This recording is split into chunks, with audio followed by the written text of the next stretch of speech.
Poursuivons la méditation de ce livre. Le petit chapitre qui suit a pour titre « Demandez ». Tout ce que vous demanderez en mon nom, je le ferai, afin que le Père soit glorifié dans le Fils. Si vous me demandez quelque chose en mon nom, je le ferai. Ce remerciement du Christ à son Père est en même temps une supplication pour ceux qui l'aiment. Souvenez-vous des sacrifices anciens et de la fumée qui s'en dégageait. Cette fumée qui montait vers le ciel était le signe de cette supplication. Voilà pourquoi nous sommes invités à le supplier ardemment pour ce monde. Souvenez-vous, lorsque Dieu décida de gommer Sodome de la carte, Abraham se mit à supplier Dieu d'épargner la ville s'il se trouvait en son sein 50 justes. Et Dieu accepta. Et Abraham le supplia d'épargner Sodome s'il y avait ne serait-ce que 40 justes. Et peut-être seulement 30, et ainsi de suite jusqu'à 10. Et Dieu accepta. Peut-être aurait-il pu descendre encore. Souvenez-vous, lorsque Moïse redescendit de la montagne avec les tables de la loi et qu'il vit son peuple en train de danser autour d'un veau d'or, il cassa les tables écrites de la main de Dieu et supplia Dieu de ne pas détruire son peuple idolâtre. Et Dieu accepta. Reçut de nouveau Moïse sur la montagne. Cette expérience de supplication avait transformé Moïse, comme si la loi de Dieu était désormais inscrite en lui, dans son cœur. Aussi, ce fut lui, Moïse, qui grava de sa main la loi dans la pierre qu'il redescendit. Le psalmiste, nuit et jour, parle à Dieu de ses joies, de ses malheurs, de ses questions, de son avenir, de ses regrets, de sa vie. Et nous-mêmes, nous crions vers Dieu en lui, confiant nos proches, nos angoisses, nos secrets. Ce sont toutes ces voix, et les nôtres, qui sont recueillies par le Christ à l'heure de sa passion.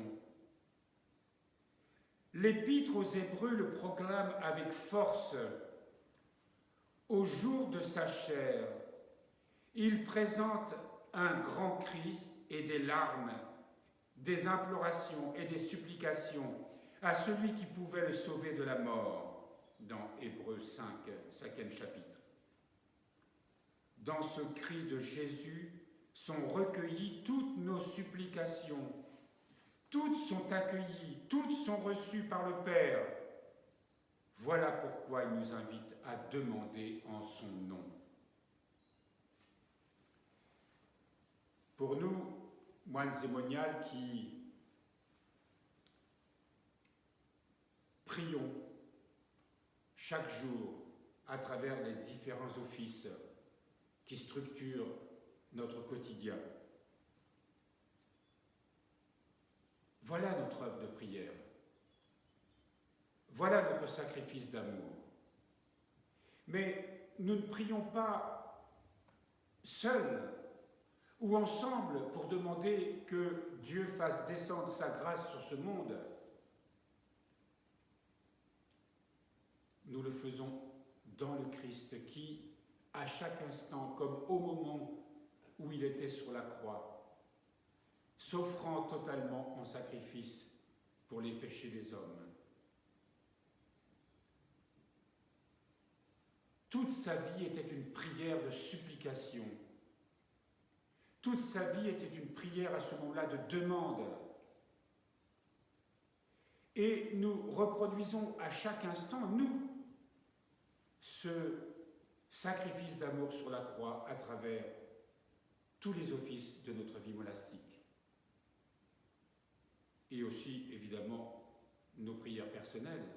Nous prions pour nous, bien sûr, pour le salut de notre âme, mais surtout notre vocation est toute entière réalisée dans ces demandes. Je vous rappelle ce passage de Jean au chapitre 14 et que nous avons lu déjà là. « Tout ce que vous demanderez en mon nom, je le ferai, afin que le Père soit glorifié dans le Fils. Si vous me demandez quelque chose, en mon nom, je le ferai. » Les psaumes que nous avons lus ce matin et que nous allons continuer à lire entrent directement dans ce mystère. Et soyons certains, et déjà rendons grâce à Dieu que nos prières ont été entendues à travers ces psaumes. Évidemment, plus nous allons les réciter avec conscience, avec attention, avec foi, plus elles seront entendues.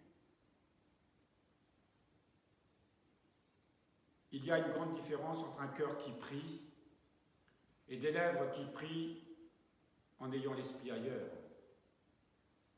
Notre vocation est importante. Voilà pourquoi les offices qui nous sont donnés ne sont pas seulement pour structurer notre vie, nous former à cette vie en Dieu. Mais c'est notre travail, c'est notre vocation. Et elle est essentielle, elle est fondamentale. Elle empêche ce monde de basculer dans l'horreur. Elle arrache des grâces auprès du Père pour qu'il puisse, dans sa miséricorde, sauver ce monde. Convertir les âmes, ouvrir les cœurs. Et encore une fois, notre prière est rassemblée dans le Christ, qui ne cesse de l'offrir au Père. C'est pour ça qu'il est dit que les psaumes sont la prière du Christ. Mais toutes les prières sont prières du Christ aussi, bien sûr. Alors, précisément, en vous rappelant quelle était l'attitude du Seigneur au moment de sa passion, à commencer par cette liturgie de la Sainte Seine, à genoux, où il nous est rappelé ici combien le Seigneur nous aime, combien nous sommes devenus pour lui le temple, notre chair est son temple. Nous sommes le frémissement de ses entrailles. Nous devenons nous aussi, notre frère devient, sa chair devient notre temple. Il devient aussi, ce monde, cette humanité devient aussi le frémissement de nos entrailles dans le Christ.